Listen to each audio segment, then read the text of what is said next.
delinquente, non mi tolga la patente. Non sono un demente, non sono un deficiente. Guagliò, ho capito dove tu vuoi arrivare. Sono arrivato in piazza Roma, ho parcheggiato in prima fila. I guaglioni miei compari che mi guardano già da prima. Mi ritardo nella macchina cercando un fazzoletto e accorgo che una torcia controlla il mio cruscotto. Alzo la mia testa, vedo proprio lui. Calle, ti sei messo nei guai. Abbasso il finestrino, gente, andavo pianino. Che forza del smontare, non fare cretino. No signor agente, non ho fatto niente. Non sono un delinquente, non mi tolga la patente. Non sono un demente, non sono un deficiente. Guagliò, ho capito dove tu vuoi arrivare. No signor agente, non ho fatto niente. Non sono un delinquente, non mi tolga la patente. Non sono un demente, non sono un deficiente. Guagliò, ho capito dove tu vuoi arrivare.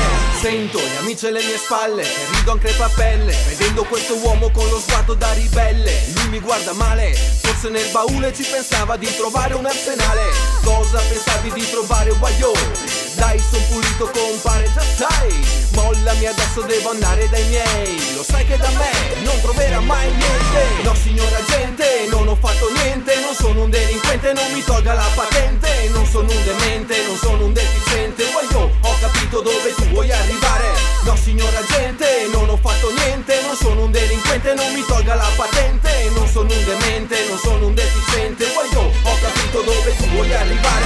Ma non so perché tocca sempre a me essere fermato dalla gente che controlla la mia macchina e controlla i documenti. Tutto a posto, mo' per andare, ma c'è l'occhio un poco spento. Forse hai fumato, di la verità, tanto prima o poi la legge si rinchioderà. Non ho fatto niente, colpevole di che? Forse l'occhio rosso è congiuntivite.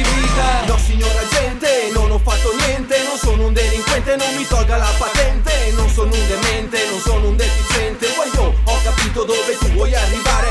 No signor agente, non ho fatto niente. Non sono un delinquente, non mi tolga la patente.